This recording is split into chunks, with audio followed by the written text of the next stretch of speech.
Good afternoon, ladies and gentlemen. The time is now 2 o'clock. Can I just confirm that everybody can hear and see me? Yes, I've got some nods. Excellent. Thank you very much. The hearing into the examination of the Brentwood Local Plan is resumed. I know that there may be a couple of people that are in the session today that haven't been present before, but I will just do a couple of housekeeping matters once I've just introduced myself.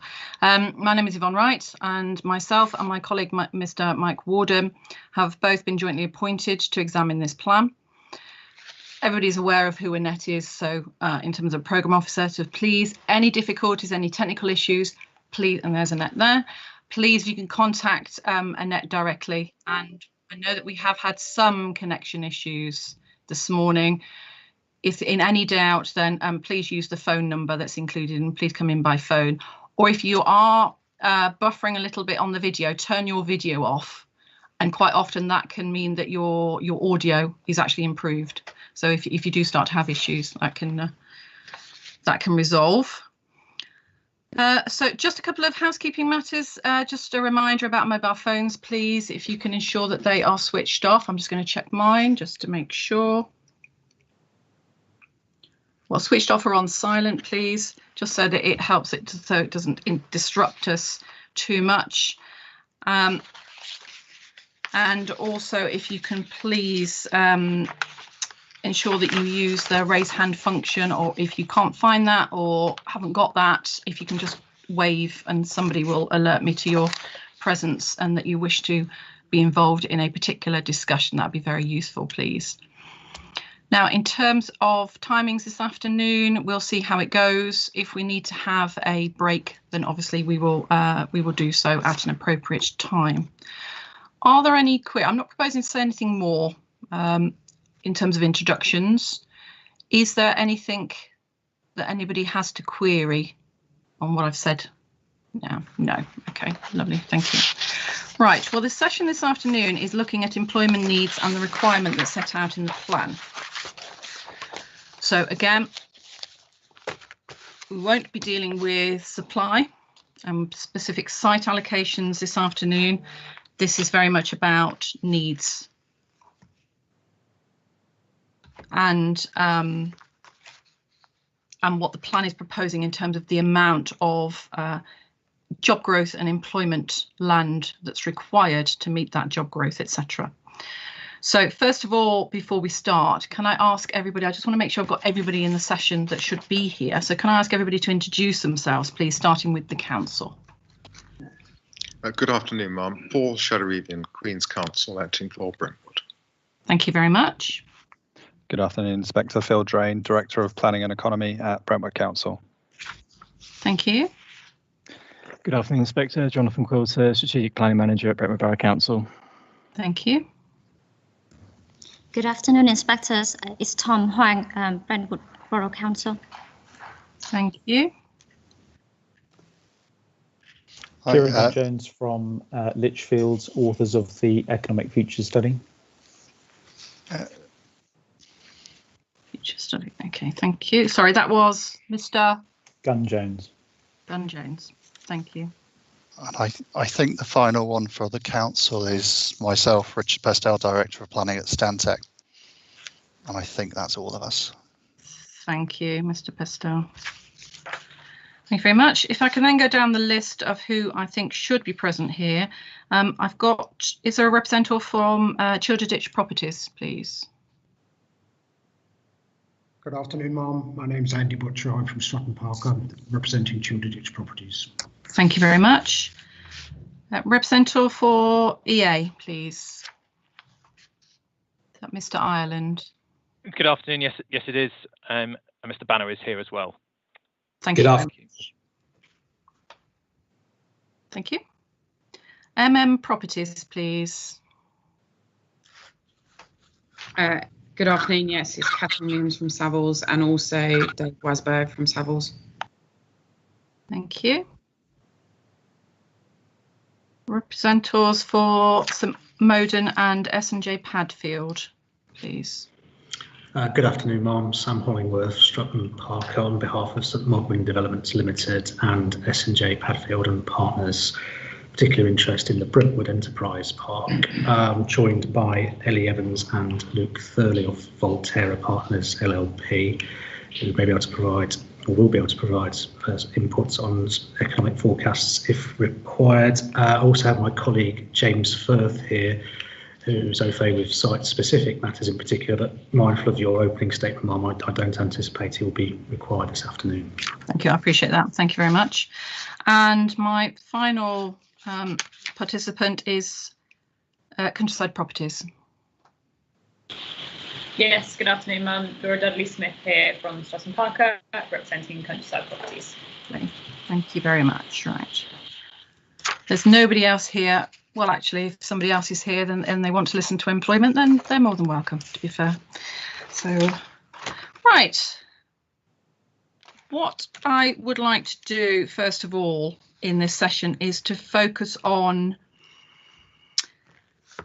looking at the needs assessment, and because I know that a number of participants around the table here have raised concerns saying actually the needs assessment should be higher than what has been set out in the latest Economic Futures report and what's been then set out in as the requirement on the back of that within the plan itself.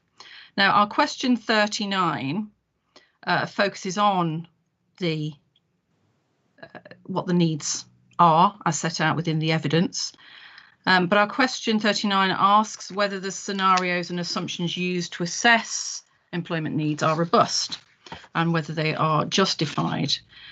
Now, my understanding is that these are very much set out in the section 3 of the Economic Futures report, and I do have that available and up if anybody needs to take me to certain sections of the study, then that is available. I'm just making sure I've got it on the right sections. No.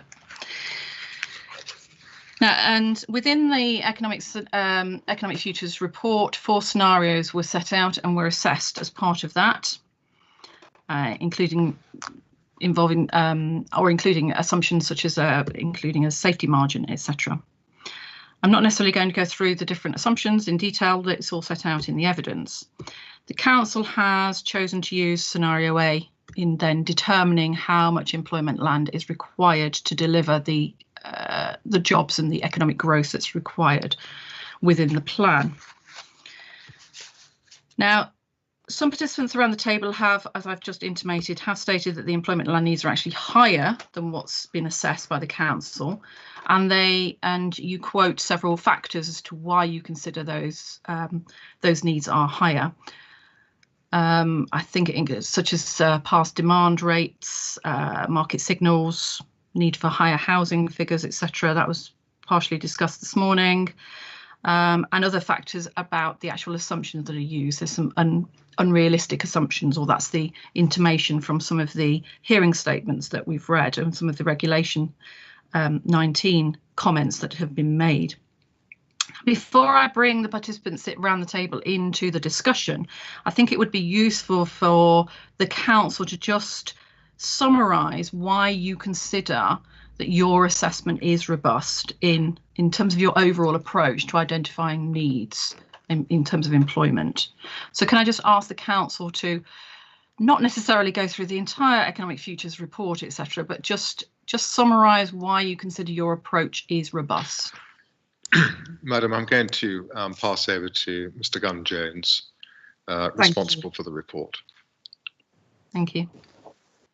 Thank you, Ma'am. If I perhaps paint some broad brushstrokes about the approach set out in the Futures study, and then we can pick up any of the detail if need be.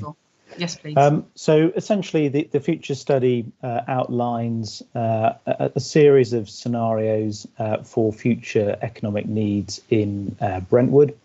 And it does so using approaches as required by the planning practice guidance, specifically paragraph 2A027. And in doing so, in section 3 of that report, it provides 2 measures of labour demand based on figures from 2 different forecasting houses, one Experian, one the East of England forecasting model. It then also looks at a measure of future labour supply growth based on potential housing needs over the plan period.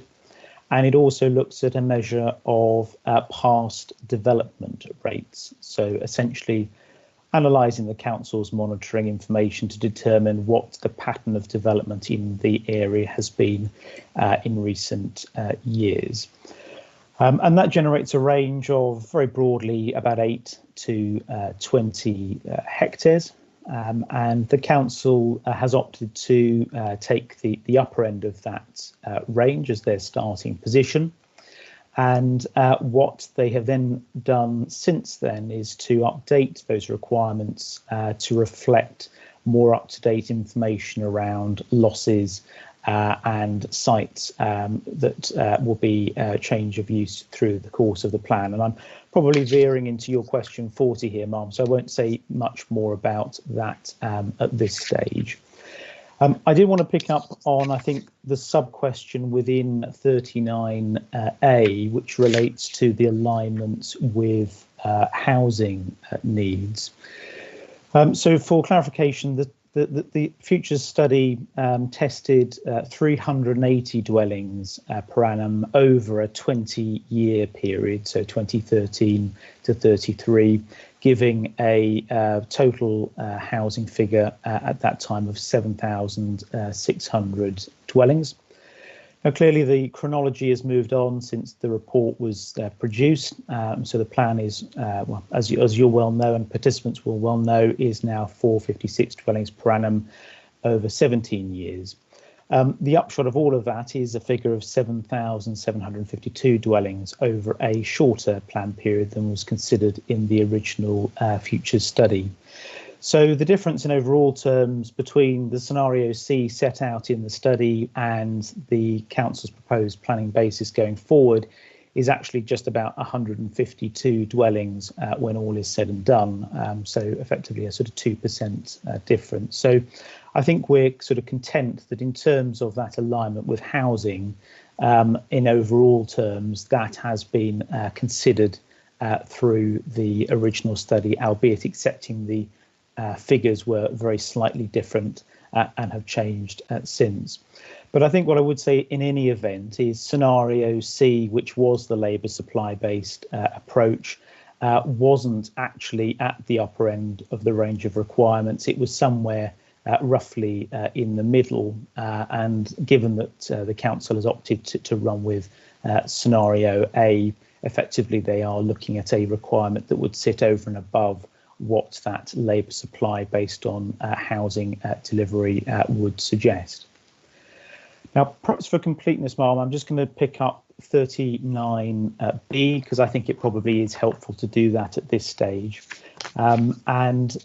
Essentially, the approach set out takes the raw requirements, the raw numbers, if you like, set out in section 3, those arising from the job forecast and so on, and make some adjustments of those to reflect, of course, there is invariably uncertainty about forecast. These things change over time, and the forecasting process, of course, needs to build in some flexibility. So the steps that we've undertaken there, firstly, is to make some adjustments to the employment forecasts, and that's set out at para 3.28 of the study. So where there was a positive requirement indicated, a 10% additional allowance has been added to that to provide some headroom against that positive requirement. And where there was a reduction forecast in that requirement, that has been moderated by 50%. And the reason for doing that is that just because you, in a sense, perhaps lose jobs in an economy or lose jobs in a particular sector, it doesn't automatically follow, of course, that businesses suddenly need a lot less space to operate within. And of course, there may well be productivity improvements in the use of space over time. So that's the first set of adjustments. The second set of adjustments is what your question asks around in terms of the safety margin specifically.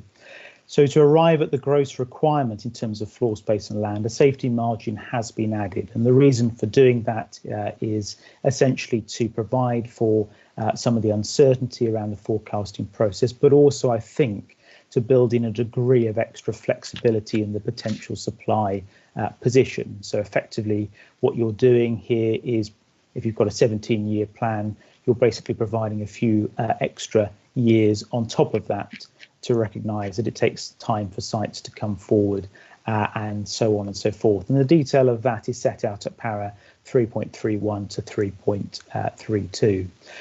In the report, what we've done is taken a safety margin which is effectively equivalent to 2 years average gross completions. That is based on the council's monitoring data at that time, and that has therefore been added to arrive at an overall requirement figure for employment land by land use. I've noted that a number of participants have suggested perhaps that a more generous margin should be applied, but I think in our view that approach strikes a proportionate balance based on the information available through the monitoring data, and the need, of course, to ensure that we are not, if you like, inflating the requirements to the degree that would be unhelpful for wider planning purposes. So hopefully, Ma'am, that's a helpful summary, which I think covers 39A and B, but happy to talk through any detail if required. Thank you, Mr. Gunn-Jones. That was a very useful summary of some key points, which I know that participants have raised in terms of countering those particular arguments. So what I'd like to do is bring in some of the participants around the table who have actually put in or claimed within their statements that the employment land needs should be higher than the council has assessed. And I would just want to, don't need to necessarily go into great detail, because your evidence is set out in your statements and in your representations that have already been made, but it's just to clarify whether there is any merit in the points that you raise in terms of whether the assessment that has been carried out, whether there are any flaws in that, or whether there are assumptions that need to be adjusted to take account of the points that have been raised. So it's really who would like to go first. I think there's 3 that I've got down, but that have made these points within your hearing statements in particular. Shall I start with EA? Because I would just like to understand why you consider that the scale of land needed has been underestimated and it should be higher, and to give then the council an opportunity to respond to those particular points. We've just heard from Mr. Gunn-Jones that he considers that the way that the assessment has been carried out in document C12 is robust, but I would like to have an opportunity to ask for the council to respond to some of the points that we've got before us saying that it's not robust. So, is it going to be Mr. Ireland? Yes, thank you, Inspector. I think perhaps if I start with a little comment on the context here, and that is that clearly, as we're all aware, this is a Greenbelt authority. There's been the last local plan was adopted in 2005, so 15 years ago. And that plan made provision for 2.4 hectares of employment land to meet development needs over the period to 2011. And that was essentially a constrained employment land position. So we have a situation where essentially there was a constrained position for 5 years through 5-6 years through to 2011, and then we've had no up-to-date plan for the period since then. And the effect of that, I think, is that you are dealing with a context in which there have therefore been quite significant supply-side constraints to employment growth. Now, logically, that affects 2 things. It obviously affects development trends, the past completions trends within this area, and I think it would also affect employment growth and therefore trend-based trend-based projections, which is what the future study uses as the basis for scenarios. I think it's scenarios A and B. So that, I think, is a context point. I think that the council's decision, therefore, to take the highest of the scenarios, scenario A, we agree with and consider is justified in those terms. So can I just clarify? Sorry, Mr. Ireland, to interrupt, but just so that I've got the point that you've made just there. So are you saying that scenarios A and B, because they are based on what has been a constrained situation in Brentwood, that's impacted upon the forecasting figures that have been put forward by those companies, by those organisations, and therefore it's not, because of that constraint, the figures aren't what they should be, if you get my drift? I think, is that what you're getting at? I just want to make sure I'm getting it right. Yeah, what I'm saying is I think that an understanding of that context is important in how you interpret the scenarios. So you have scenarios that are developed on different basis, but for the purposes of interpreting those scenarios, we should remember that in a sense, each of these scenarios is affected by a constrained position historically in a lack of employment land supply. And therefore, we need to interpret figures that come out of those accordingly. I think we add to that factor a set of constraints in employment land provision and industrial land, in particular within London. And this is obviously an area which is closely related to London. It sits on the M25. And so for industrial land is a relatively attractive in locational terms in those respects. And what the panel report from the London Plan said that was produced last year is a shortfall in industrial land in London that runs to many hundreds of hectares. So I think there's those two almost contextual points that I'd like to make first of all.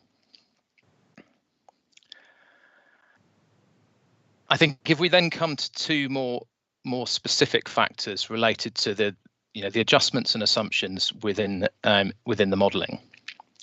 The first one relates to the assumption that it's essentially used to convert office floor space into land.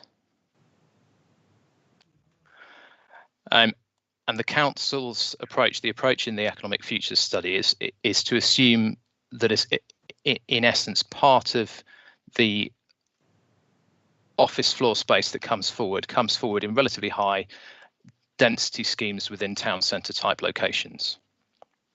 Now, I think that's quite a reasonable assumption for a study such as that to make, looking at, as the assessment does, principally need or demand side factors. But at this point in time, we also know what supply has been identified. And the situation within this authority is that we haven't got allocations for employment land in town centre locations. The employment land that's coming forward is in other locations, and so you would reasonably expect to be delivered at lower densities. The effect of that is that essentially to accommodate the floor space identified, you need slightly more land. And we've set out the figures and implications of that within our matter statement. My fourth point relates to the safety margin.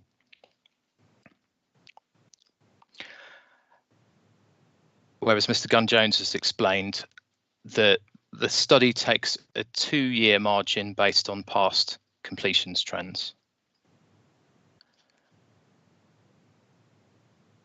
And my comment in respect of that is twofold. One, for the reasons I've explained, a past completions trend is a supply constrained position.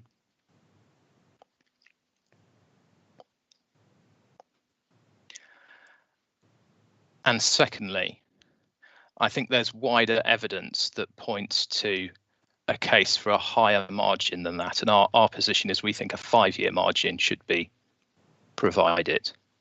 And that is specifically looking at the current level of vacancy within this market, within the borough.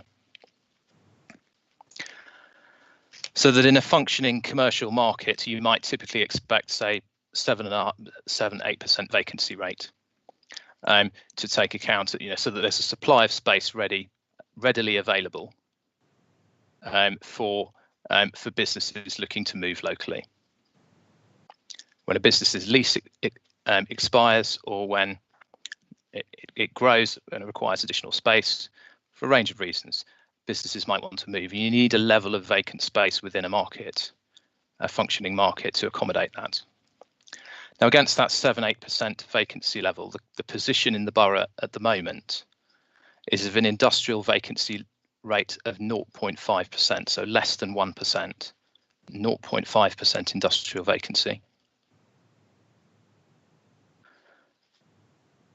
And what's the source of that information? This is from CoStar. CoStar, okay. And for office space, the vacancy level is 2%. So in both cases, below average, and we consider that provides a case for looking at a higher safety margin to address that issue. The implications of this, well, we say that that comes to a need for around 54 hectares of employment land over the plan period to 2033. Obviously, were you to extend the plan period, then that would rise.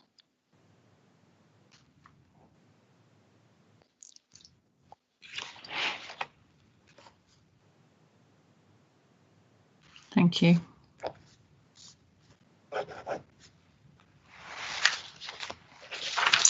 What I would like to do is bring in Properties as well, please. So is that going to be Mr. Is it Wasserberg? Yes, it is. Thank you. If you can bring your points in, because I think some of them correlate to what Mr. Ireland has just said. Some are slightly different as well. And then I'll go back to the council for a response on those points. Yeah, Mr. Ireland stole a little bit of wind from my sails. I checked CoStar this morning, and it was 1% for industrial floor space currently. I didn't look at offices, and he referred to what's often called the equilibrium vacancy rate, which is the level of vacancy required for a market to operate efficiency to provide occupiers with alternatives for occupancy. So we estimate that gap between the existing vacancy and the required vacancy represents about 6 hectares, and that's in our statement. But so we concur with what Mr. Ireland was saying.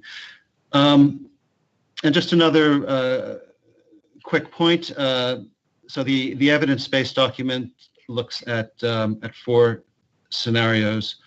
And although, again, what Mr. Ireland said about this is a supply-constrained market, so the idea of looking at market signals is useful, but not as suggestive as it might be if the market was operating with a sufficient amount of floor space.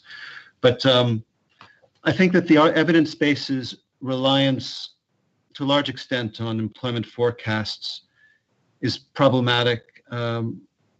It's been shown that it's not a very good predictor of employment land need, and again, what's referred to in my statement, where I show the current 2018 document, evidence-based document, and the prior one, and you can see quite a dramatic change in the amount of employment land need, and that's just in a couple of years, and so it shows the instability of that as a basis for predicting employment land need. We looked set out in our statement that we looked at historic take-up, and again, it's a supply-constrained market, but nonetheless, when we looked at that in a couple of scenarios, looking at historic take-up, the conclusion was that that employment land need would be an additional 4 to 12 hectares on top of the 47 that's allocated in the plan, and I think that's probably in the neighborhood of what Mr. Ireland was suggesting. Thank you. Thank you.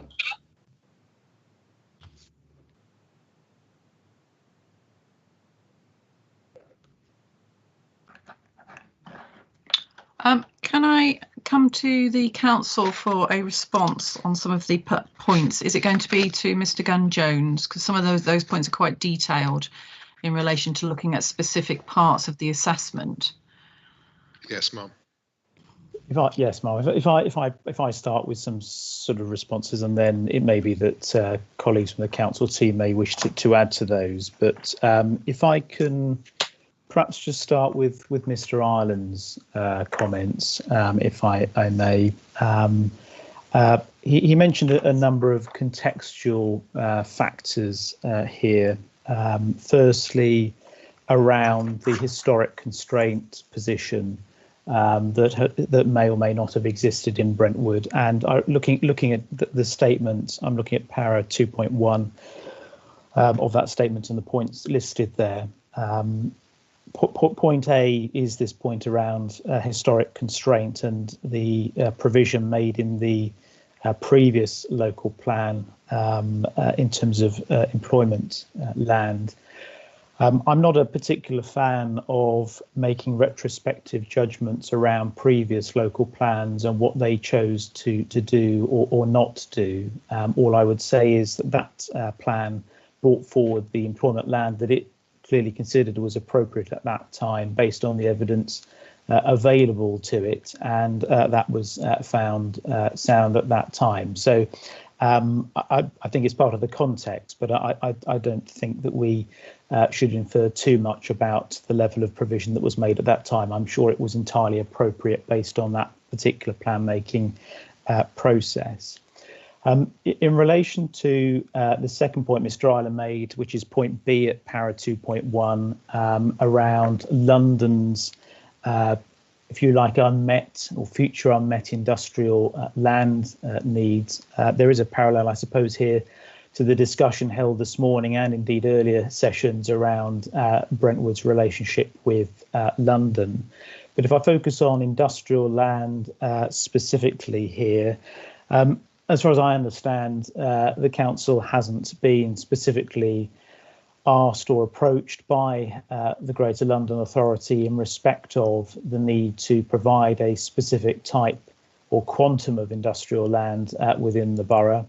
And indeed, I'm not aware of any evidential basis currently supporting the draft London plan, and recalling that it is still at draft stage, that indicates to authorities around London, Brentwood included, what type or scale of employment land they may need to consider planning for in the future. So my sense on that would be there's really, we acknowledge in the report, in the future study, that it's a factor, of course, but there's no clear evidential basis for how much industrial land, employment land that Brentwood should provide, what type it would need to be, and indeed where that might need to be located. So I think that's problematic to rely too much on that argument.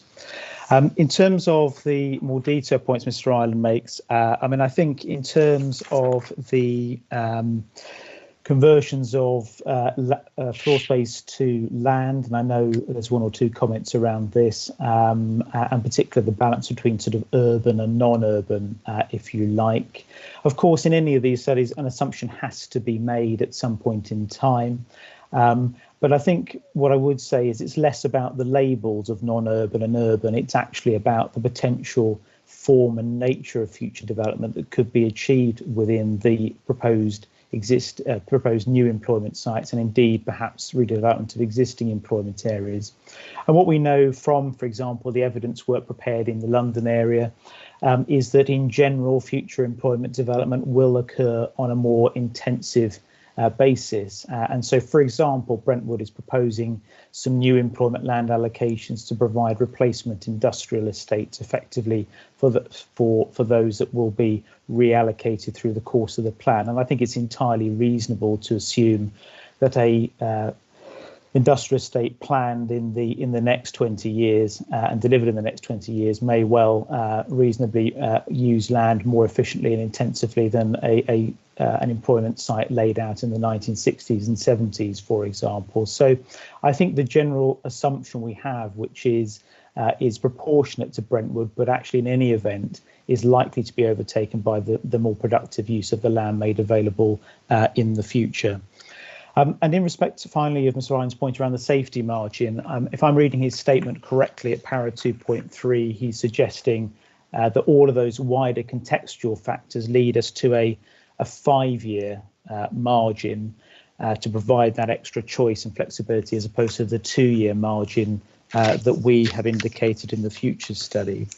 I think what I would say on that, I mean, a 5-year margin on a 17-year plan period is verging on a third again of the requirements identified, and certainly in my professional view that would be seem disproportionately high in these particular circumstances. As I mentioned earlier, we have both the safety margin factored into this assessment that's been undertaken and the adjustments to the employment forecast as well. So we're content that a reasonable approach to factoring in invariably the uncertainty that arises on some of these forecasts of this nature has been addressed.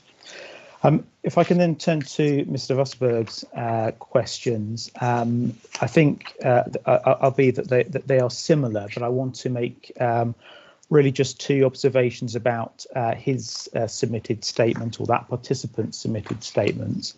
The first thing I think I should say is something around the accuracy and validity of employment forecasts. And that statement at 2.1.4 refers to them as being notoriously inaccurate. I have to say, I think that's doing something of a disservice to the very skilled organisations that produce those forecasts. The essence of any employment forecast clearly is going to be something that changes over time. The economy, of course, is very dynamic, and perhaps this year above all illustrates how dynamic an economy can be. But whatever Mr. Wasserberg thinks of them, or indeed I think of them, they are one of the approaches that the PPG stipulates we should use, and the future study benefits from two different forecasters' inputs, and therefore we have more than one view of the economic future within that, as it were. I should say that Experian, which is the basis of Scenario A, is one of the UK's leading forecasting agencies and regularly features within local plan evidence. And the second scenario, Scenario B, was based on the East of England forecasting model, which of course is a model developed and used extensively by authorities in this part of the world, the East of England and the South East more widely, for local plan purposes. So I have no reason to query the basis of those, and I think they are an important input to the process. In any event, they have in this case yielded the highest scenario. So if we're saying they're notoriously inaccurate, they have actually given the highest requirement here. Now, I think that takes me to the second point around vacancy and so on. The suggestion by Mr. Wasserberg in the statement is that there has been no consideration of market signals. I'm not sure that characterisation is quite correct. Scenario D in the future study is named as past development rates, and that is informed by the council's monitoring data on completions, losses, and so forth. And what's set out in Mr. Wasserberg's statement is some commercial proprietary data from CoStar, of which in front of us we have no visibility as to what that comprises or contains, and it is not a source to which the council has access or availability of. So what the council, I think, has done here is to take an approach through the future study based on monitoring data available to them. And of course, that's important because what they've been able to do is to look at how that monitoring data has evolved in the time since the future study was produced to come to a view on future losses, etc., which, Ma'am, is really very much part of your question 40, so I won't say too much more about that. But I think as a generality, the market analysis is in there, but it's measured in a different way. So it's a bit like having a discussion about apples by then sort of comparing them with pears. I think we've got to use the data that's in front of us.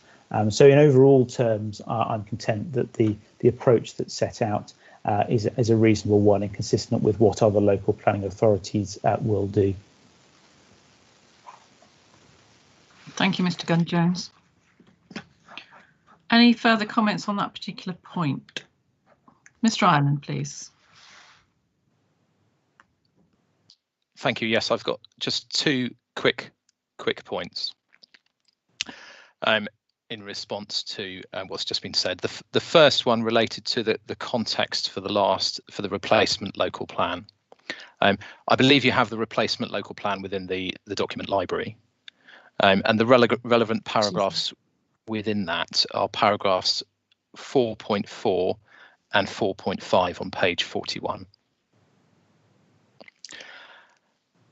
And in terms of the second point in respect of the safety margin, the safety margin that is set out within the economic futures study is not enough to raise the vacancy level even to those typical norms. I calculate that to bring, based on the total supply identified within that study, I estimate that to bring the vacancy level up to those norms, and this is based on the current stock as set out in that study, would require around 24,000 square meters of employment floor space. And to set the safety margin within context, the safety margin is 5,180 square meters. So it meets just a quarter in quantitative terms of the kind of margin that would be required to bring the vacancy rate back up to what you might expect. Thank you. Thank you, Mr. Ireland. Can I just understand from the council's point of view the reasoning behind the low vacancy rates? Is there a particular reason why the evidence that is being put to me today is and has been set out in the statements is showing such a low vacancy rate? Is there something particular to Brentwood as to why that is the case, or is it? I'm asking because the participants are saying that's because of the constrained supply. It's purely due to that factor, but are there any other factors that as to why that low vacancy rate is there? I don't know who would respond from the council's end. I'm not sure. Can you see me? No. I can't, but I can hear you, Mr. Shudder. Okay, sorry, I'm back on. You're I can't offer an explanation because I'm not an expert, and I'm just actually looking around my team to see if anyone can assist you with that question. But it seems from the silence around me that people actually may not have the answer immediately. Okay. So what I propose is, if it's a question which does concern you, and I'm sure it is one that does concern you, because otherwise you wouldn't have asked it, we will then... Yeah, I think it's just a general understanding of why it's so low in Brentwood. I think that would help me to understand a little bit more. I think we could actually go back and think about this and provide you. I'm not one of those who likes to provide lots of notes throughout an examination. Neither am I, which is why I was trying not to head towards that avenue, because but in terms of things that produce, they need to be consulted on, etc., because exactly people have a chance to have a look at them. So but I think in this case, it would be. I think I would like to understand the council's response on that point. Yeah. And I think you should have a considered response. It could be. You totally agree with the other participants that it is due to supply issues, but you don't necessarily see that that's an issue for the local plan in that way. But I don't want to put words into your mouth. That's up to you, the council, to respond on that. I'm grateful. I think you should have an informed response. Thank you.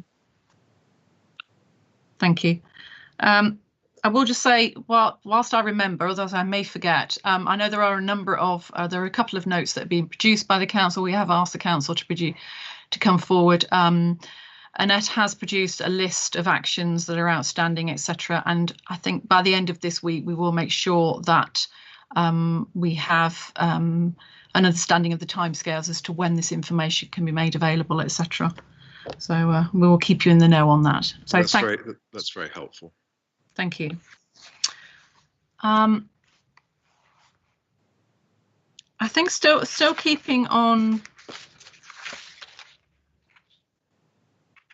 the question about the effect on needs, or the amount of land that's required. So still keeping on with needs.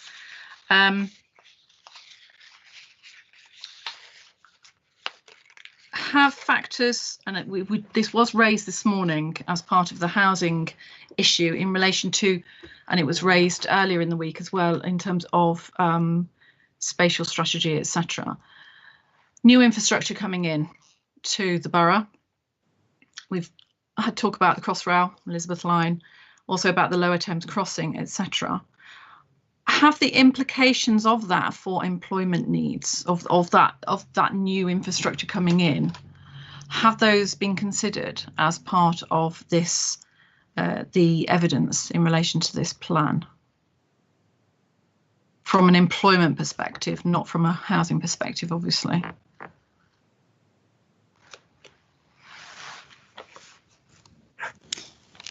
Yes, Mom.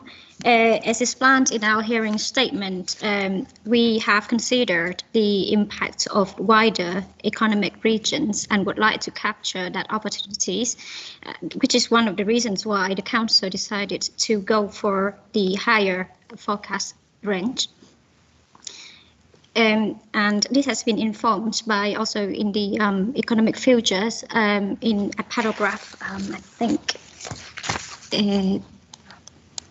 2.48 and 2.49, which explains that the Lower Thames Crossing would expand the borough's economic geography further into the south of Kent. Yeah, it's about the drivers of change, isn't it, and how they're going to affect. Yes. The economic futures has recommended policy approach, which we adopted in our approach as well. Does the, again, I don't want to get into specifics about particular sites, although the Lower Thames Crossing, I understand, is more about affecting specific, the specific sites. Does the Lower Thames Crossing, for instance, make a specific, let's use the terminology used in the report, driver of change in relation to the type of employment that could be utilised using that additional crossing? And it also works with the Crossrail improvements, with the Elizabeth Line improvements. in terms of, because the type of employment affects the amount of floor space required, doesn't it? And then that in effect then affects the amount of land that's required, because depending on the ratios of how much floor space is required for each type of different scenario. So for instance, B8 is very land hungry as an employment use, not as a job use, but as an employment use. It's very land hungry. So do those elements of crossings,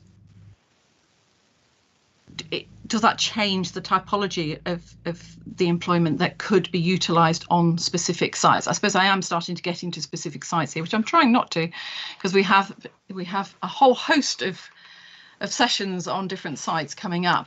But I just want to try and understand from the land requirement perspective, what that means.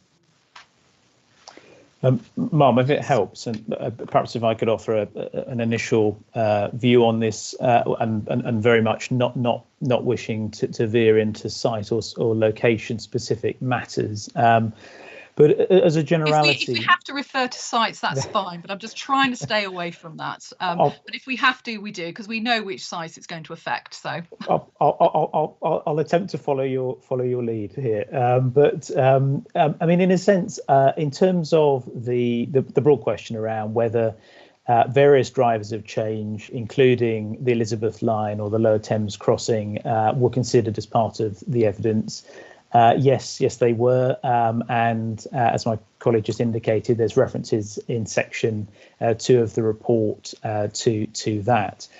In terms of whether it would fundamentally change what we call the functional economic market area of Brentwood, the conclusion at that point was that it wouldn't, certainly in respect of the Elizabeth Line. In terms of the Lower Thames crossing at paragraph 2.49 of the future study, we did suggest that it could potentially extend the borough's FEMA to the south towards Kent, given clearly the extra accessibility to facilitate movements of goods and people that will eventually provide. I think in terms of, does it change the numbers per se? I mean, it's important to say we've got two scenarios here based on forecasts. Brentwood has had, for example, a very long relationship in economic terms with London, for example. And as I think was touched on in this morning's session, we have a situation where many residents from Brentwood commute to London for their jobs. And the economic forecast we have available to us will take account, and built into those will be what that relationship between Brentwood and London, and indeed other areas, might have been over time. And I think the suggestion, certainly at this morning's session, was the council's position is that the change in that is unlikely to be material for the purposes of determining needs. And I think that view also then probably cascades through to the employment element of it. So trying to keep to the general, I would say that we've considered it. And as it stands, there's not considered to be any material change in the functional economic market area for Brentwood over the life of the plan. But we do recognise there are these wider factors that, of course, clearly, as those come forward, naturally, there could be adjustments over time. Thank you. I think this is something I would like to come back to when we come to site-specific discussions, because I think there is a relevance there in terms of what the council is trying to achieve for specific sites and what form of employment is supposed to come forward. But it's certainly not a discussion for now. So thank you for that. Mr. Ireland, please.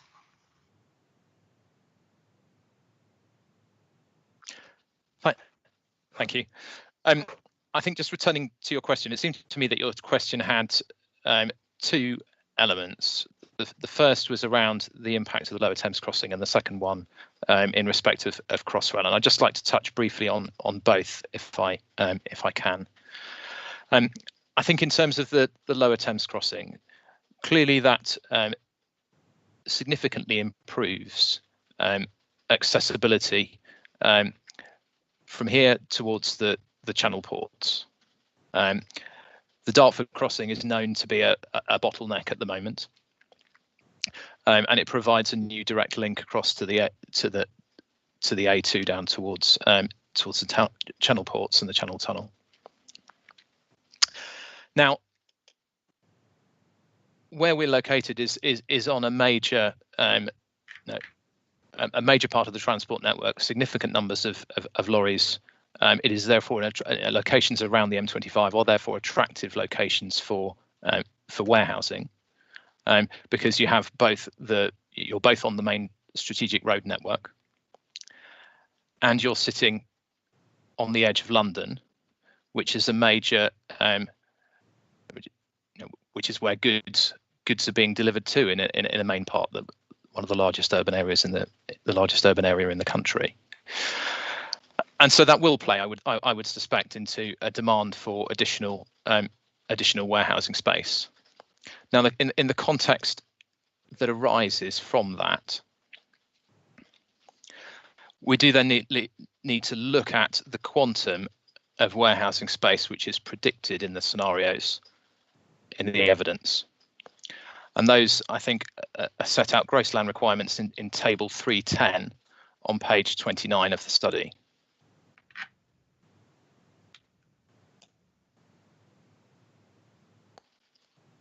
Yeah, I've got that. So that's showing a set of figures that range between 0.7 hectares, or on the council's scenario, 6.5 hectares. And put simply, 6.5 hectares could be a single warehouse. And I think the simple numerical basis of the quantums that you are looking at there, less than 7 hectares of space over the period to 2033, do suggest that this could potentially have been underestimated. So that's my point in respect of the Lower Thames crossing. In terms of Crossrail, I do think there's a need to look at, in terms of Crossrail, perhaps Crossrail and COVID, current situation we're in together, because I think there are relationships between the two.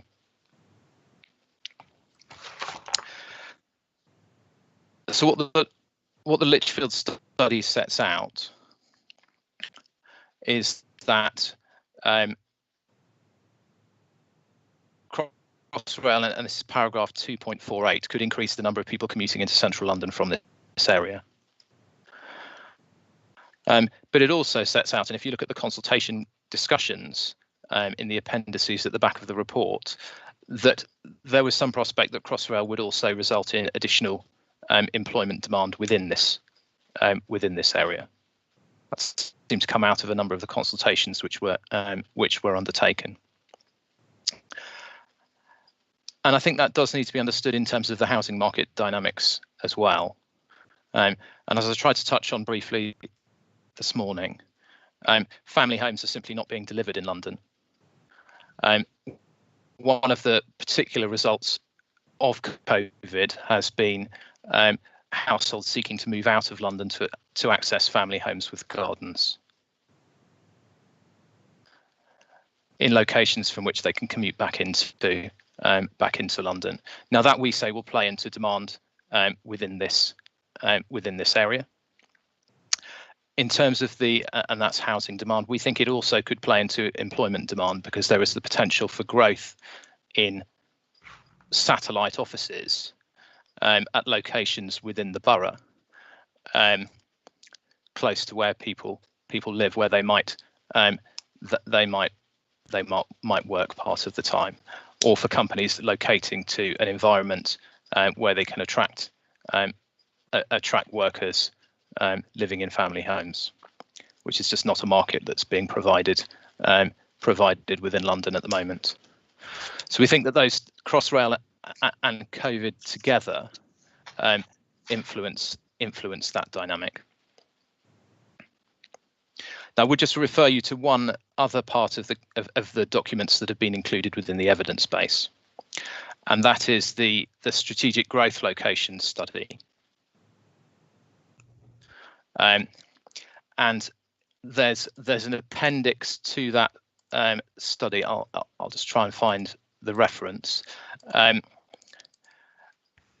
That's produced by Cushman and Wakefield. That looks at delivery issues associated with housing provision.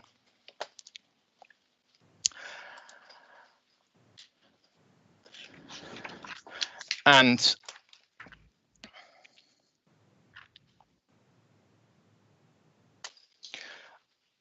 what it shows, it's page 58 within the PDF. Unfortunately, there's not page numbers on the pages themselves, but page 58 within the PDF, which models a rail-led scenario looking at how rail infrastructure may increase the absorption rate of houses, of housing in different locations. And that shows an uplift arising essentially in the market absorption rate, which is essentially demand, an uplift in demand of 100% in town centres, 25% elsewhere in urban areas, and 40% in new settlements and urban extensions, arising from improved transport accessibility.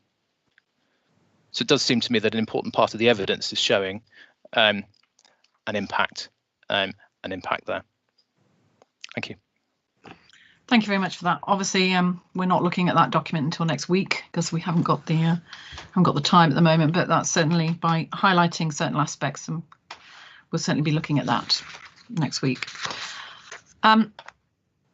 Council, would you like to respond on the points that Mr. Island's just made? Anything further you want to say?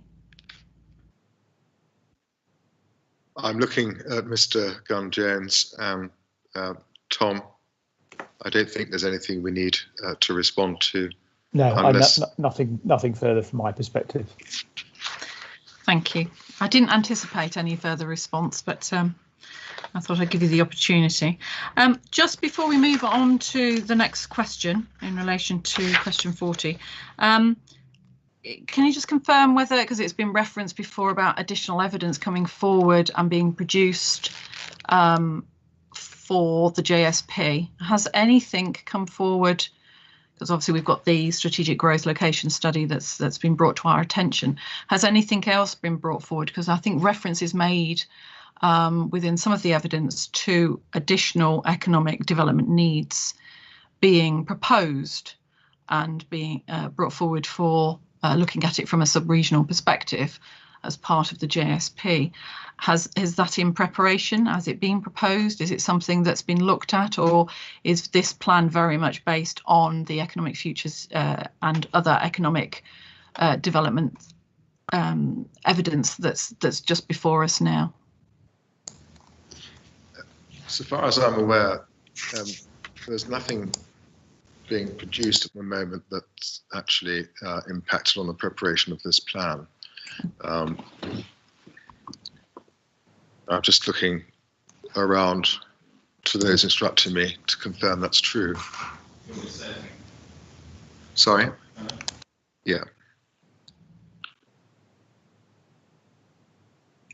Thank you, Inspector. Just to confirm that there are many different aspects of evidence being prepared in relation to the JSP, as you suggest, including economic evidence, but that is not something that we have considered as part of the Brentwood Local Plan process. It's not something that is yet completed or published, as we've seen with some of the other work.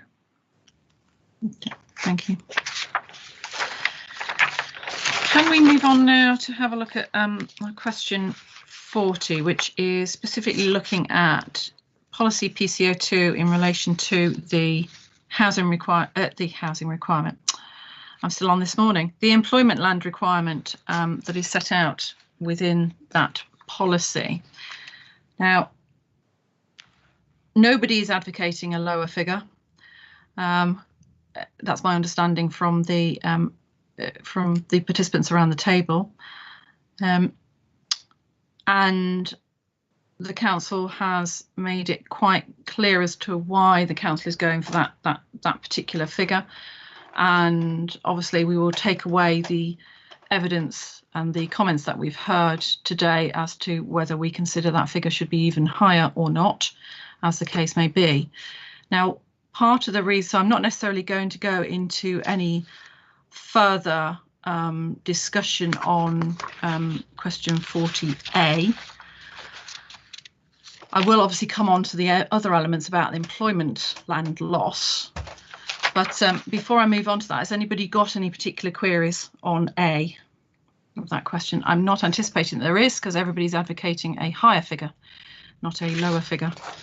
So can we move on and just to consider employment land loss then? Now, in relation to the questions that we've posed as part of our MIQs, I think I just want a little bit of clarity. And if you can just give clear direction, this is aimed at the council. In relation to loss of employment land, is the evidence very clear on which employment sites have been lost and are proposed to be lost? Because I know that some participants around the table have highlighted other sites. So I'm trying to get some clarity as to whether those should be included in the land lost evidence, or whether for some reason either they've been left out or no, they're not relevant because they're for whatever reason. So there is a list of sites, for instance, that's been provided by Properties in their hearing statement. I don't know, I'm assuming that the council's had a chance to have a look at some of these hearing statements. So I would just like to understand whether the list that's been provided by the council is actually inclusive of all employment land that has been lost since the start of the plan period, or is proposed to be lost. So if I could get a little bit of clarity on that, that would be very useful. Thank you. Thank you, Mum. If I can provide the answer to clarify your question. The list that we provided at the end of F27 included all the completed development during the financial year 2019-2020 and all the outstanding permissions at this point, April 2020. The examination note F27 provided a table summarizing the net gain or loss from completions as well as outstanding permissions. And we have provided now an up-to-date figures of 9.3 hectares, and that including all the completions of 4 years since the start of the plan period, 2016, and the outstanding loss from accidents permissions, and that can go further before the start of the plan period. So that's now, that figure is now the outstanding figure from the council's perspective of the amount of employment land that has been and will be lost for the entire plan period. Correct. For as of now. So that it will include the 4 years 4 years worth of completions plus the outstanding permissions that we have at this point. And that's the 9.3 hectares. That's the 9.3 hectares. Okay. And then the 21.01 hectares is the outstanding loss from the allocation. Yes, correct. So yes. This is the 9.3 on top of the 21. Yes, that's correct. Yes, and then the 9.3 hectares would include the 2 sites that we mentioned before, which is the 321 Muckles headquarters and the 108, the old pump works that we mentioned before, and the participants have also raised in their objections. So from the, have you had a chance to have a look at the evidence that Savills representing Properties have provided? Yeah. Is there anything on that list that isn't included within your calculations? It's all included. It's all included. Okay, thank you. So, can I bring in Mr. Wasserberger, please? Maybe I just shed some light on the points that you were making in your particular submissions. Yes, yes, thank you.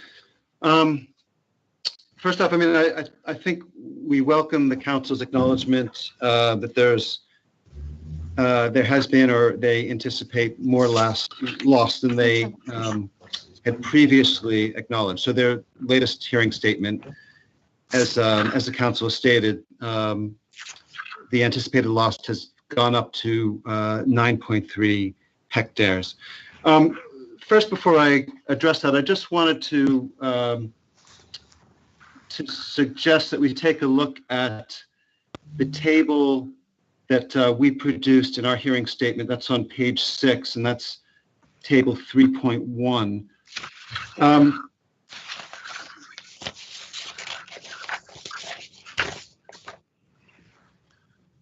So prior to the council's hearing statement, based on scenario A, there was an employment land deficit of about 1 hectare.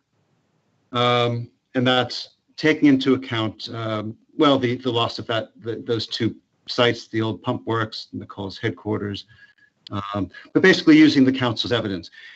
So now with this updated information in the council's hearing statement, in which the anticipated loss has been increased by about 2.25 hectares, 2.26 to be exact.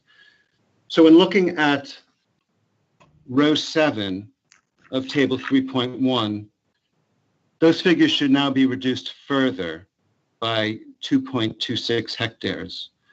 So scenario A now, instead of showing a deficit of about 1 hectare, now shows a deficit of 3.2 hectares.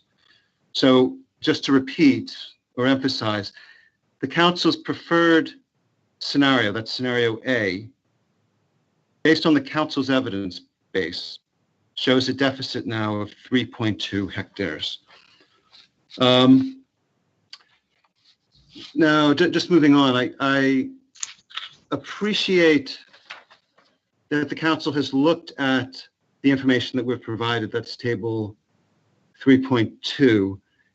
And, you know, I apologize because I haven't done a cross-reference between that document and table B6 in the council's annual report F27. 27.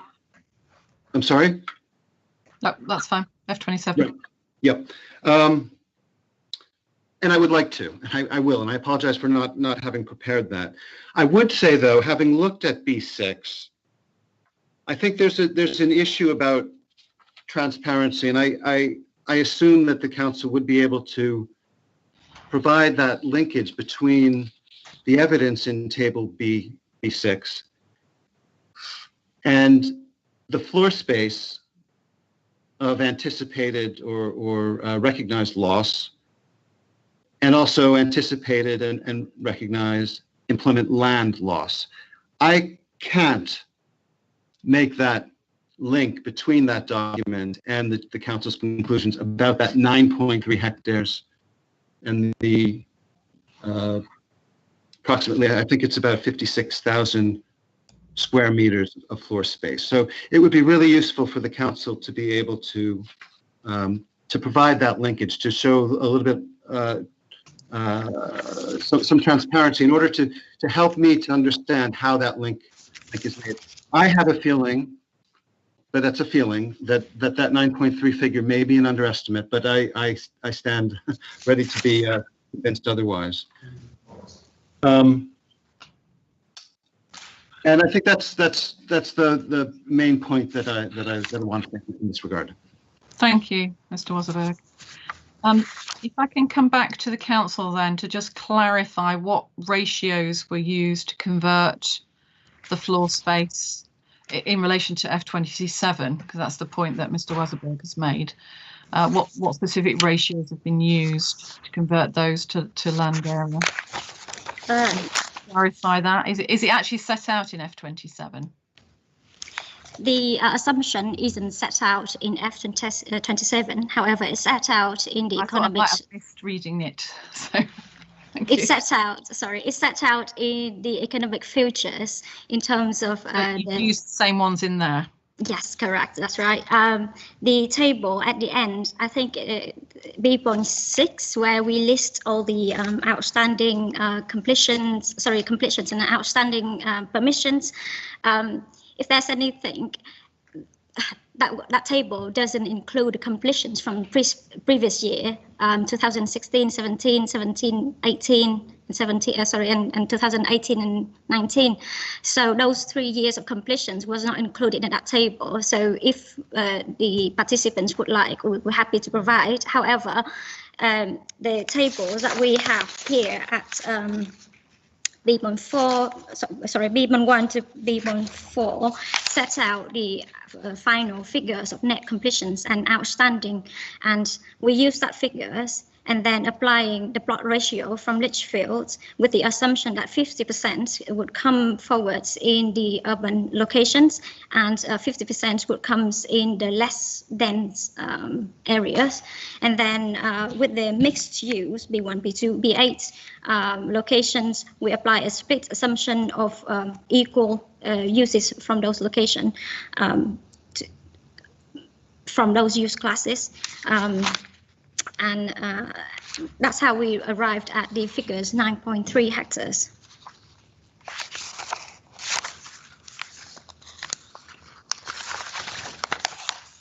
I think for clarity, and I'm not going to like myself for saying this, but could you set that out, please? Sure, yeah. To make it perfectly clear, and could you list every site? Is this too onerous a task, or do you have that evidence clearly available? It is there, the evidence is there, but I think it's, from what you're saying, it's in several documents. It would be very useful to have this document, the F27, updated to include all sites. So I've got an absolute clear picture of exactly what employment land has been lost since the start of the plan period in 2016 until now. Yeah. And then obviously then we've got the additional ones forecast that are projected to be lost as well, and then not including the allocations. That's different. Is that, I'm hoping that's not too onerous a task to do. No, it's pretty much ready, so it will be quickly to produce. So really, if it's an update to F27, that's what I'm saying, rather than something in addition, if you can be updated to that, because I think a lot of good information is already there in terms of the way it's been set out. It's quite clear to read. And then if you can also put in that, what the actual ratios have been used to convert, if you can just, again, just even if it's a copy and paste from the Litchfield's report, so that it's very clear as to how that's been converted. That'd be very useful. Yeah, sure. I will convert the employment space into the employment land in each of the tables for ease of following as well. That'd be really useful. Thank you very much for that. I think that would help.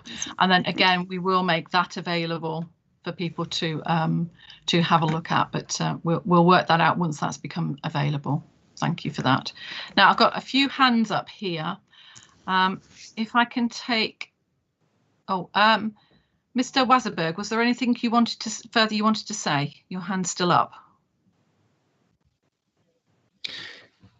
Yes. Thank you very much. I think that hopefully updating F27 would be quite useful. I'm still not entirely clear about the explanation for the 9.3 hectares and the application of ratios. I mean, these are actual sites that exist and that are going to be lost. So I'm not sure ratios need to be applied. But however, I will wait, and I'll wait to see what the council's update looks like. Okay, thank you. Mr. Gunn-Jones, please. You're on mute, Mr. Gunn-Jones. I knew I'd do that at some point this afternoon. We're all going to do it, don't worry. Just for a very small point, just to add to what the council have said, I agree entirely that there's a need just to bring that information together in one place. So that absolutely makes sense. What I would, I think, just highlight, though, of course, that the council's F27 note, and indeed perhaps an updated version of that note, of course, is able to draw on monitoring data and actual planning permissions data, and I think that's very important here. I note in the MM Properties statement produced by Savills that in their table 3.2, I mean, there are a number of sites listed here where quote unquote owner has signalled they may intend to sell the site, and that certainly applies to 2 of the sites in that table. So I just would suggest that a degree of caution might be required against any alternative analysis, whereas the council's data, an updated version of F27 can of course actually show the correct position as it stands in planning terms. That's just a minor clarification if that's helpful. Because I think one of the points that, thank you for that. I think one of the points that's that I think Mr. Wasserberg was relating to is the B6 of F27 already contains the site area there. So has that site area been applied to determining then the amount of employment land lost? Because obviously it's the entire site, or is it just the floor space that's been then taken into the 9.3 hectare figure? So again, if some clarity, I'm not suggesting that we have a discussion about that now, because I think we need some clarity just on the figures. If you can just provide that clarity, I think that would be very useful, and just set that out. Thank you, because obviously a site isn't just its actual building, is it? It's not just its floor space. You've got to have everything else around. That's also employment land for the car parking, etc., and everything else that goes with it. So it's are you setting out the loss of the land like for like, or are you just using the floor space? So I think that was the point. Was that the point, Mr. Wasserberg, that you were making? That was one of the points that I had made. Yeah, but that was applied to the previous council representation, where they referred to the 4.65 hectares of forecast lost, which seemed to be based directly on floor space and not a consideration of land. In this new figure, the 9.3, I'm not sure what it's based on. I looked at table B6 and F27, and I tried to add up the land, I tried to add up the floor space, and it didn't seem to correspond to the 9.3 hectares of employment land or the employment floor space figure that the council was using. So, well, I think if we leave that one with the council and then let the council have time to provide that clarity. Thank you very much. I'm happy for that, and then we will certainly allow participants to have a look at that data.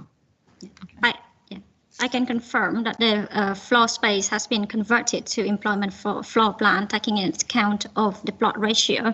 But as we said, we provide a note to explain how we derived that figure. That'd be really useful. Thank you for that. I appreciate that. Right, thank you for that. Okay, what I would like to do then is, unless anybody has any further questions on employment loss, I would like to move on, because at the moment we need to wait for the council to just clarify, make it clear as to whether it is the 9.3, etc. Hectares, or whether there is further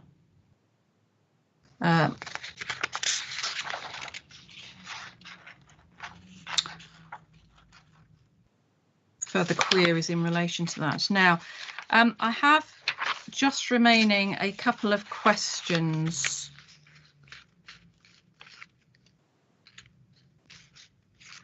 I think what I would like to do is take a just take a short break now. I don't think when we come back, we will be back for too long, maybe half an hour or so. But I think if we take a break now, I think because it's coming up, I would normally take a break about 3:30 anyway. Is everybody content for that?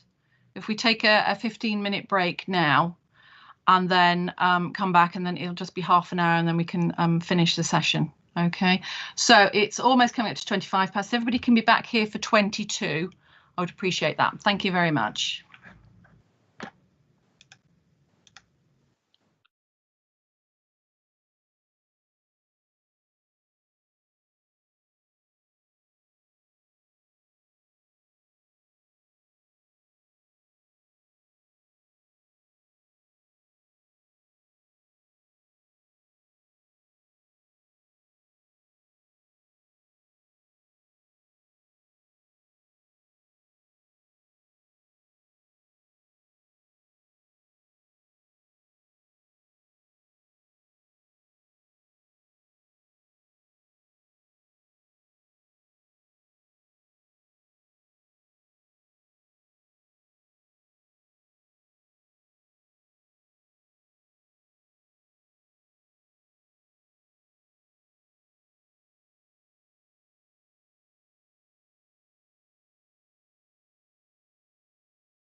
Welcome back, ladies and gentlemen. Can you all hear me okay? Yeah, lovely, thank you. Mr. Ireland, you've got your hand up. Was there something you wanted to respond to on the discussions that we've just had? Yes, please. I've got one further point regarding question 40. I'm not sure whether this is the right time to do that before you move on. Well, we are sort of still on question 40. I was about to go on to E, but by all means, we can. Please state your comment now. Okay, thank you. My comment is set out in our statement, a concern regarding the significant reliance within the supply overall that's placed on Brentwood Enterprise Park, which in quantitative terms represents, I think it's about 26 hectares, so it represents over 50%, I think 55% of the supply that's identified within the plan. And we consider there are some notable risks associated with particularly the early delivery of that you are heading into site. Supply. I think we'll have sessions on supply later. I think it's relevant at this point because it's a strategic issue in terms of the quantum that of the impact that it has. My point essentially being that because of the lower Thames works, lower Thames crossing works affect the junction which it adjoins directly. There's a sizable proportion of the site which, as I understand it, is to be temporarily possessed for a construction compound. And the effect of those factors is that I don't think you would see very much delivery on that site over the periods to 2028. And in those terms, our view is that we don't think that that site will be fully built out within the period to 2033, which is essentially only a 5-year period thereafter. And we might expect, I think we said 12 hectares within our statement to be delivered over that period as an estimate, which does leave a substantive hole in the supply position. So I think we have that concern, and in the context of that concern, we would be interested, and we could come back to it in further hearings, about the particular justification for the redevelopment of the West Horndon Industrial Estate. Yeah, we're certainly, yeah, I certainly don't want to come into site-specific elements now. We will have sessions on supply. We've got sessions on particular site, or all the site allocations, which is to be fair, is quite unheard of to have discussions on every single site. But Brentwood's being very fortunate that we are having sessions on every single site. So, and then we will have specific separate sessions on not just housing provision, but on employment provision as well, in terms of looking at supply in its totality. So those arguments can certainly be drawn out there. But I take your point about it being such an important strategic matter that you've raised it now. Now, I'm not proposing, Mr. Hollingworth, I know you've got your hand up. I was waiting for you to come back on this one. I don't really want to go in. I will give you a chance to respond, and I'll quickly go to the council, but I really don't want to loiter on this point at the moment. But please, Mr. Hollingworth. Thank you, Barb, and understood, in which case, and mindful that this issue would be covered in far more detail at later sessions, I will be very brief. But just to reassure you that the Brentwood Enterprise Park is very much deliverable with or without the Lower Thames crossing. We account for either scenario. Our transport consultants aren't here at the moment, obviously, because this isn't the relevant session. So, but they will be provided. No, absolutely. But we can provide you with further comment on that. But just very briefly on that, in terms of delivery timeframes, we're looking at build outs 2024 to 2027. But again, Ma'am, we'll provide you discuss those at appropriate sessions. Yeah, apologies, I didn't want to trespass onto this session as it was raised. Yeah, thank you. Thank you very much. I'm assuming the council doesn't really want to get involved in that at all. Madam, Ma'am, you're absolutely correct. I shouldn't make those assumptions, should I? But yeah, I will move on swiftly before we get embroiled in anything else on that. Right, thank you very much. Now, what I want to come to is the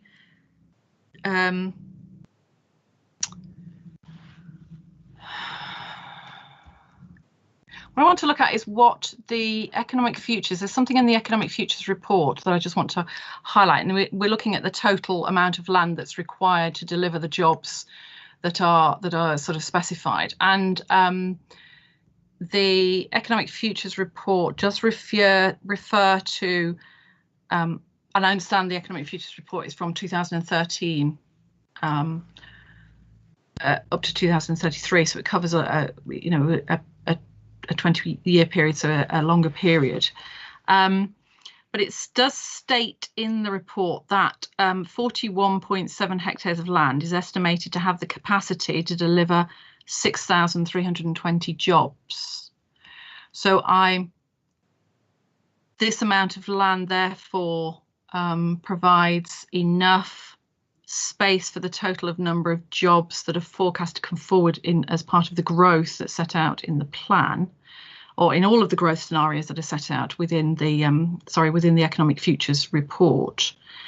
And I think, Council, you refer to this reference within your hearing statement, although there you do reference that specific paragraph that's set out in the economic futures report. My query is in relation to the plan itself states, in terms of the policy PCO2, states that provision is made for 5,000 jobs, which is obviously lower than the 6,000 that are referred to in the report. And it sets out a higher total employment land requirement than, again, that is set out in the economic futures report. So I just wanted to just clarify why there is that difference. I'm sure there is an explanation, but I just wanted to understand that. So I don't know if that's a Mr. Gunn-Jones query or whether it's a council query in terms of the difference in the figures.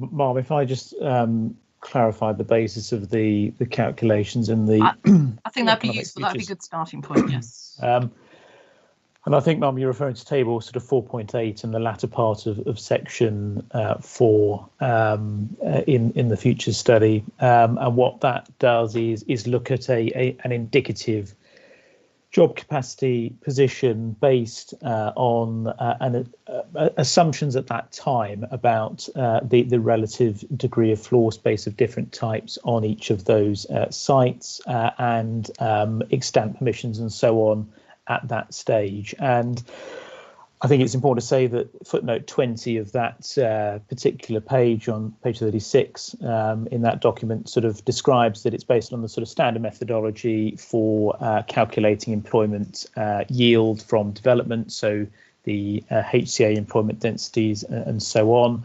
And it was based on the actual, it was based on the current information and scheme assumptions and site assumptions at that time. What we do say there, of course, is the actual type and number of jobs will, of course, depend on ultimately what comes forward on each of those sites. So that helps to explain that the basis of the calculation of the 6,300 jobs roughly that we set out in the report. I'll pass to the council team to comment on the 5,000. Thank you. Thank you, Mr. Gunn-Jones. If I can echo on his views, the council set out the 5,000 jobs in the policy as the benchmark to go for. However, the land supply capacity can provide for 6,320 jobs indicatively is the council's positive approach to aim to plan for the minimum requirement as set out in the NPPF.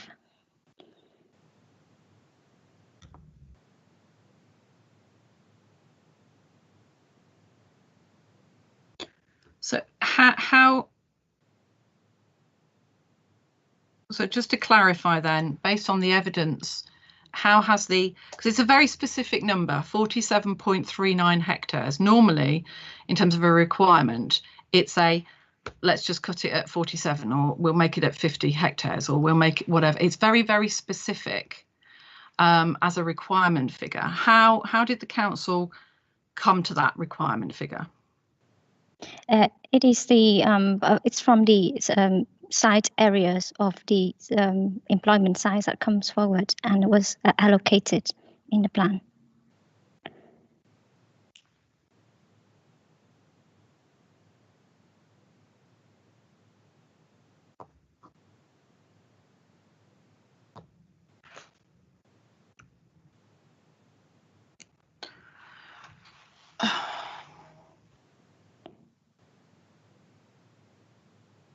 So I'm trying to determine the difference between what your needs are, what your requirements are, which can be very different, and then what your supply is. So it's three separate aspects. It always is. So your needs have been determined through the economic futures document. Yes, ma'am. As being the 41.7. Is that correct then? Is that your actual needs? The needs would be set out in a range. Well, that's your need. Yes, in the. I know that. I know that's what your needs in terms of your rate. It's your 20.3, isn't it? That's your actual need. And then you add on everything else, yes, which I'm not going to go into now. You've provided that evidence, and that's very clear as to how you've come to that particular. I'm just trying to ensure that the plan sets out very clearly what the needs are, what the requirement is. So in terms of the requirement, your requirement is, so what you're saying is your 47.39 is your total requirement, because that takes into account your needs and then your loss of employment, etc., etc. So it's added all that on, and that's what the figure has come to, your 47.39. I'm getting a nod from Mr. Shadarevian there. That's correct, isn't it? Yes. Yes. Okay. So because the wording in the policy is about provision. Provision is supply. So I'm just trying to ensure that there is complete clarity. I'm not saying there needs to be any change to this. I'm just making sure that I myself understand completely what the needs are, what the requirement is, and then what your supply is. Supply can be very different to what your requirement is. Supply can be way higher than what your requirement is. That's totally different. So your requirement, what you're saying is your requirement meets your needs because you've specified that.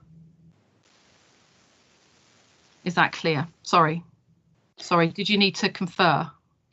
Can you repeat the question? Sorry.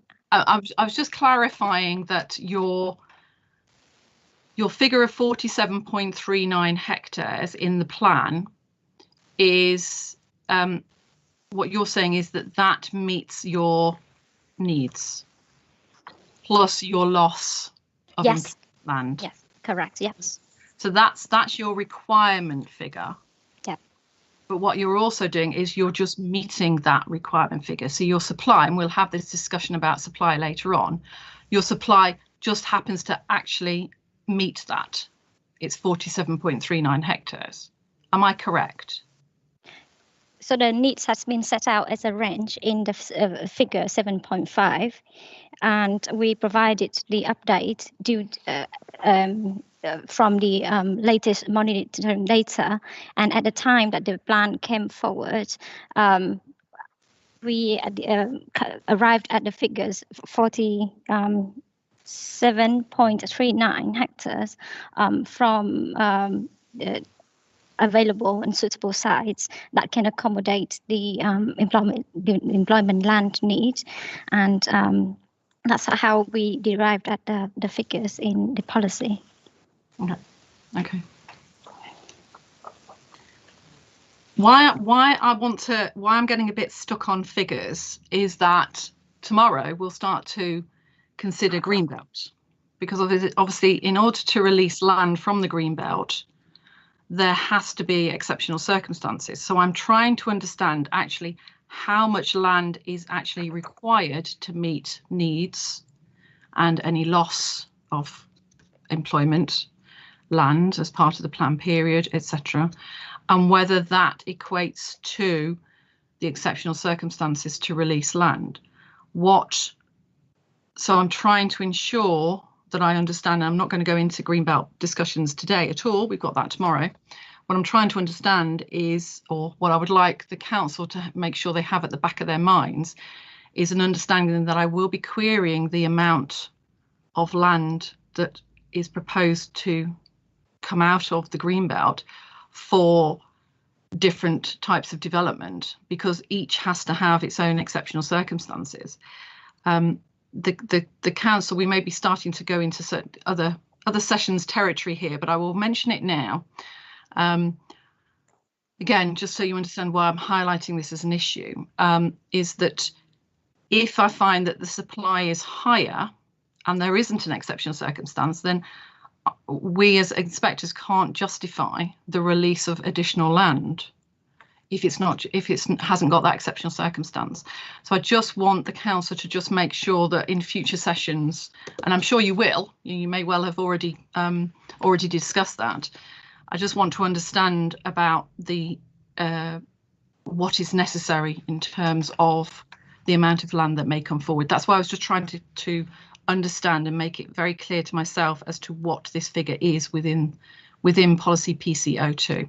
We will come back to this figure. I'm not going to say whether this figure is correct or not at the moment, because obviously I'm waiting the additional information that you're going to do for F27, that little update to, because obviously that may have an influence. Obviously I've had participants around the table saying that the figure should be higher, so we need to go away and have a look at that and just have a consideration of that. But so thank you for that, and I will just I'll leave it there for now. I know there's a few people that want to come in on that, but I'm certainly not going to be having a discussion on Greenbelt, etc. at the moment. That's for tomorrow. Mr. Ireland, please, and then I'll come to Mr. Wasserberg. Thank you. Just a very quick point from me, which it seems as if the table on page 8 of the Council's Matters Statement sets out how it's calculated that requirement.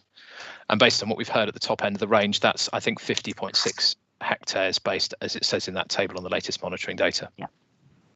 Thank you. Thank you.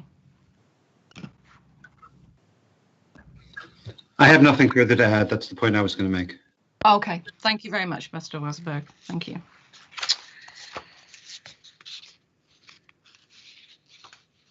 Now, if we can move on to look at part F of the question. We are coming to the end now, you'll be pleased to hear. Now, in response to our initial questions, the council is proposing to move PCO2 to chapter 4. Now, that's only on the basis that you want to put it into the what you consider to be the strategic policies chapter. To be fair, it doesn't necessarily need to be moved. As long as it's made clear that it's a strategic policy, it can stay where it is if you like. That's up to the council to make a decision, as long as it's very clear that it's a strategic policy. We would be happy for it to be wherever it needs to sit within the plan document. And then for clarity, and on the back of the changes to the use classes order that recently came in September, you're proposing some amendments to Part B, A of the document of the policy PC02. Can you just clarify that these will ensure the effectiveness of the policy in relation to new employment? Do you think that holds it close enough so that, because obviously what you don't want to do is open it up to other Class E uses. Otherwise, you'll end up with retail parks, won't you? Yeah, exactly. And I've undertaken the task of the redraft since my engagement. So I'm ensuring that that is the case, that there is no dilution caused by the more liberal approach to the use classes. Okay. That's something we may well come back to as we start to deal with specific site allocation policies, etc. as well. So thank you for that. On reading that, I know you have included some sui generis uses there, but you have then put a caveat on there as well. I have, yes. To that. So I think hopefully should be on safe ground there. Good. I would hope, but if it's something that's raised later on in other sessions, then we will have a look at that. And of course, we'd be very happy to take on board any rational observations about drafting. I think at the moment, as I said, we will be having specific sessions to go through the main modifications. I think that will be a good way nearer the end once we've gone through a lot of the sessions, or we may compartmentalise them and do so many along the route as we progress through the examination. So I won't go through everything in terms of the changes that are set, but at the moment there's nothing necessarily leaping out at me on the proposed changes that are set out in PC02 in your F9A document at the moment. So if at this stage it would be appropriate for you then to just pull that out, because obviously I've asked you to produce another list of main modifications that come out of these hearing statements. If you want to pull that one out and put it in that document ready, and then we can start to go through, we then know which ones we are taking as main modifications potentially at this stage. That would be very useful. Thank you. Indeed, we'll do that. Thank you. Are there any comments on the council's proposed changes to PC02? I don't expect that there are, but I will open up the floor to anybody who wishes to add any comments. I don't think there is. And then in relation to moving on to our questions 41 and 42, those were in relation to policy PC01. Now, what the council is now proposing here is to delete this policy, because it does read more as a list of statements of intent or objectives, however you perceive them, and that they will be incorporated into the justification text in whichever way the council sees fit. Obviously, we will need to have a look at that, but we will certainly leave that up to you to make that decision. Can the council please add that to the proposed list of main modifications at this stage, the draft list, just to make that clear? Yes, ma'am. Thank you very much. So on the back of that, I haven't got anything further that I wish to discuss. So if there is anything else that anybody wishes to raise on the employment needs and requirement figure, Mr. Banner, please. Madam, I don't have a point on that, but I have a procedural point which I wanted to raise about the JSP report and timelines for representations. I'll just pause in case anybody has any comments on the employment matters. I don't think there's any burning desire for anybody else to leap in there, Mr. Banner. So if you want to, yes, Madam. Fine. We would like to make certainly my clients would like to make representations on the JSP report, which comes as no great surprise. We would quite like to make those representations within a fairly short time scale, given what we consider to be the significance of the report. Although if there is to be a hearing session that covers that report, and we haven't yet decided whether we're going to ask for that, it plainly would need to be in some time as a matter of fairness. It's possible that the representations on that report could inform the consideration of the Dunton hearing next Friday. And so we do request that a deadline, in a sense, it brings it upon ourselves, if like the onus is on us to produce the material, but we'd like to be able to put that in by close of business on Wednesday, and for that to be the deadline of representations. It shouldn't cause any prejudice to the council, because of course they've been sitting on that document, and indeed the 23 previous versions that existed. If you look at the bottom of the document, it's version 24. But we do think it would be helpful for representations to be before you. Not that it would become a hearing session on those representations, but it nonetheless, as a matter of background to the Dunton session, we think it would help you and help us to for it to be in the background. Well, we will certainly be reading the document before Matter 6. We are set to read it next week. We will provide that. I'm going to have a chat with my other inspector and the programme officer after this event when this is finished, which will be very shortly, and we'll come to some agreement as to what the approach should be in terms of any comments or maybe initial comments on that, because I'm just aware that there may be some people who may not be able to get comments to us by such a short time scale. But I will I'll have a chat with my colleague and Annette and see what's appropriate. But thank you. Maybe the initial comments. It's certainly something we will obviously have in our minds before we go to Matter 6, because we will have read it.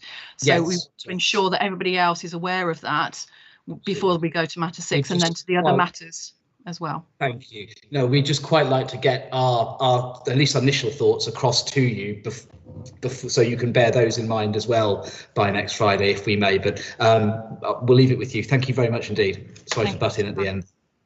Any comments on the council on that approach?